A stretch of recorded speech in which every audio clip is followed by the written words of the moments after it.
Barang siapa berwudu ada sebagian anggota badannya tidak dibasuh, maka akan dibasuh oleh Allah dengan api neraka. Belum sampean? Makanya daripada seperti itu, harusnya dibasahi ketika berwudu. Santai aja, nggak usah cepat. Yang perlu banget diperhatikan dalam berwudu itu tadi ada berapa? Ada 6. Itu tidak boleh ditinggalkan sekalipun masanya itu sangat dingin, sekalipun cepat-cepat. Misalkan habis bangkit, ya kan, terus waktunya udah mepet, sekalipun seperti itu maka harus diperhatikan. Jangan ada segrip yang nempel di segrip kan namanya. Segrip itu nggak di pohon karet aja, kadang nempel di ujung-ujung kukunya.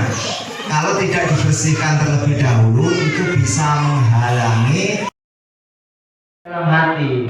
Tadi kan diluruskan ya kan. Kalau dulu guru ngaji kita mengajarkan niat itu ketika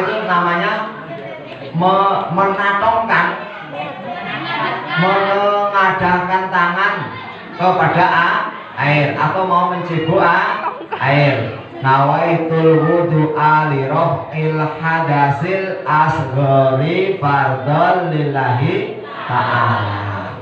Ajaran itu memang benar. Cuma nanti ketika kita istilahnya membasuh muka, ini dalam hati kita lintaskan, sengaja saya berwudu untuk menghilangkan hadas kecil wajib karena Allah Ta'ala. Nek jauh ya niat ingsun unduh kalau menghilangkan hadas kecil karena Allah Ta'ala. Kalau memang seperti itu, boleh juga kayak masnya ini, Mas Rahmat Effendi kita kandani. Canggangan ini namanya Rahmat Effendi. Ini canggangan ini sebenarnya Rahmat Effendi bu, tak kandani. Itu tadi kan beliau bilang ya kan. Ketika membasuh muka ini mengucapkan niatnya nawaitul wudu'a li raf'il hadasil asghari fardhon lillahi ta'ala. Saya tidak tahu alasan pastinya kenapa guru-guru dulu mengajarkannya ketika menengadahkan tangan ngambil air. Kalau memang seperti itu boleh, tapi ketika nanti membasuh muka dalam hati niat ingsun wudu kanggo ngilangake hadas kecil wajib karena Allah Ta'ala. Kalau yang biasa seperti itu dilengkapi seperti itu. Misalkan tidak pakai seperti itu, boleh ketika membasuh muka itu langsung membaca niatnya sambil nawaitul wudu'a li raf'il hadasil asghari fardhon lillahi ta'ala. Nah, karena sambil melafadzkan niat kan, dan poso itu batal itu. Ya, yang pasti ketika membasuh muka itu diiringi dengan niat. Coba ibu-ibu sekali aja niatnya tak tasbih. Apa ana sing lali apalane biyen. Wis suwe kan biasanya apalan kok ana sing meleset. Coba tes. Nawaitul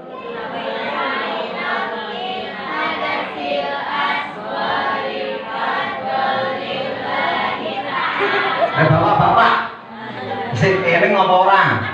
Coba nawaitul bocah lompat ora sah isin-isin. Gerak 1, 2, 3 semangat. Nawaitul wudu'a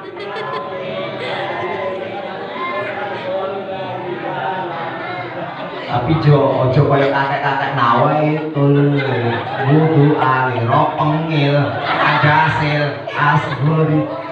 Bahasa Arab lho ora ono sing kan tak kandhani. Sing ono nawaitul wudu'a li raf'il hadasil asghari fardhon lillahi ta'ala. Namun itu pula bapak ya kan Nah akhirnya wis pelo-pelo ngono gak apa-apa. Lah iki lho untune sik pepek.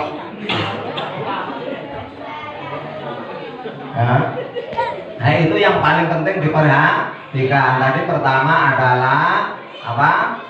Niat. Niat itu dibarengkan dengan ketika membasuh muka. Kalau niatnya dibaca ketika ambil air, berarti ketika membasuh muka dalam hati saja. Sengaja saya berwudu untuk menghilangkan hadas kecil karena Allah Ta'ala. Seperti itu. Terus yang ketiga apa tadi? Membasuh tangan. Membasuh tangan itu artinya gini Pak. Nah, tangan kita ini kita basuh, hanya saja batasannya itu dari ujung jari ini sampai sini. Ilal marafiq. Namanya ilal marafiq. Wa aydiyakum ilal marafiq. Kalau dalam Al-Qur'annya itu membasuhnya itu harus sama siku-sikunya ini dibasuh. Makanya jangan nanti yang pakai pakaian sempit cuma batas ini sama batas lengan. Jangan. Kalau seperti itu udah tahu pakaiannya seperti itu, berwudu di rumah tahan kentut 2 jam. Nek terawih. Takutnya nanti kalau berwudunya cuma batas ini, bajunya tidak disingsing sampai ke sini, ini sikunya nggak dibasuh, ini tidak sah. Mengerti Bu? Apalagi baju yang bajunya sih nggak ketat, cuma badannya yang ketat. Nah, itu payah nyingsingnya. Ilal marafiq beserta siku-sikunya. Siku-siku ini harus dibasuh. Jadi saya jelaskan seperti itu biar tambah jelas. Paham ya? Nggak usah eman-eman. Takribnya dalam satu hadis ada satu riwayat, barang siapa berwudu ada sebagian anggota badannya tidak dibasuh, maka akan dibasuh oleh Allah dengan api neraka. Belum sampai? Nah, makanya daripada seperti itu, nah harusnya dibasahi ketika berwudu. Santai aja, nggak usah cepat. Biasanya yang seperti ini kan kecil-kecil apa yang tuwek-tuwek. Hah? Tak lihat kemarin Nisa itu ya seperti itu. Tak lihat lagi Nanda kemarin ya seperti itu.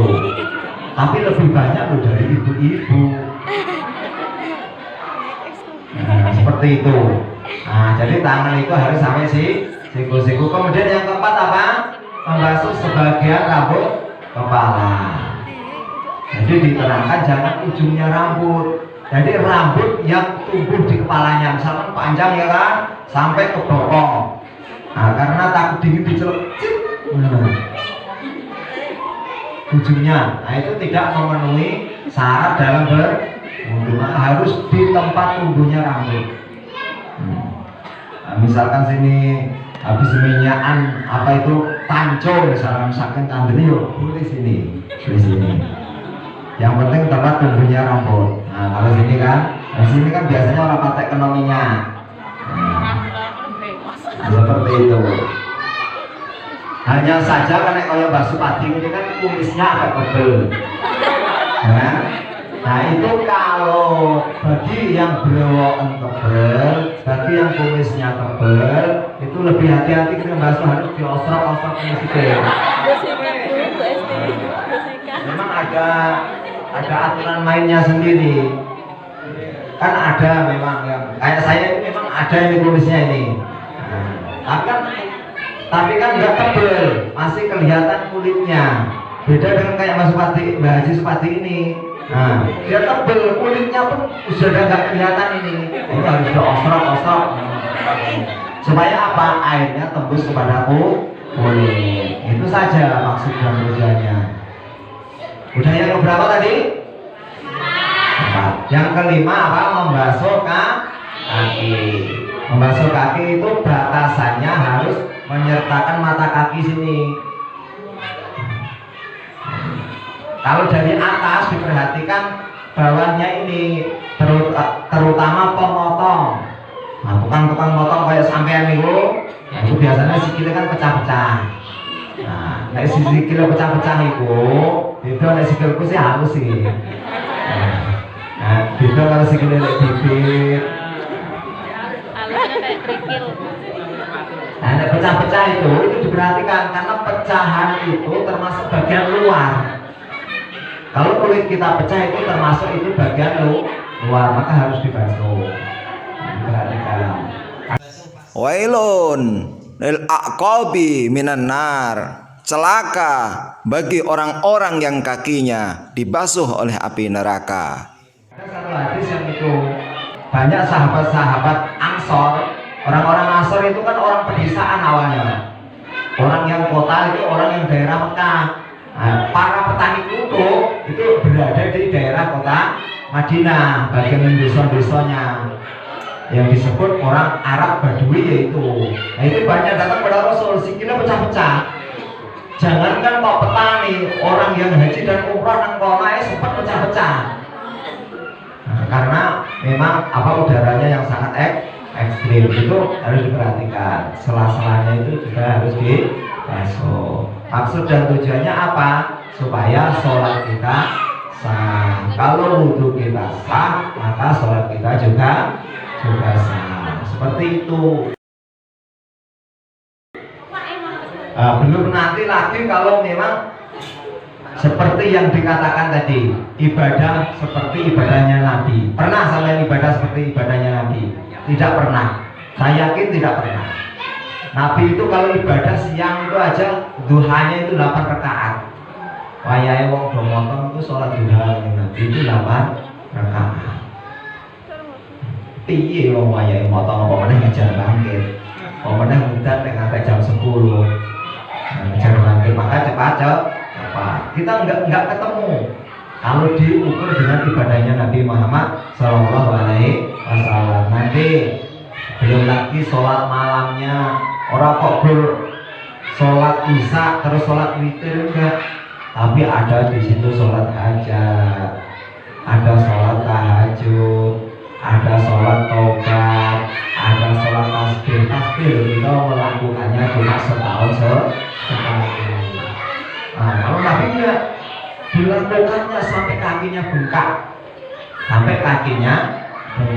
Ketika ditanya oleh istri tercintanya, ya Rasulullah, kenapa engkau sholat sampai bengkak-bengkak kakinya, padahal engkau surga dijamin,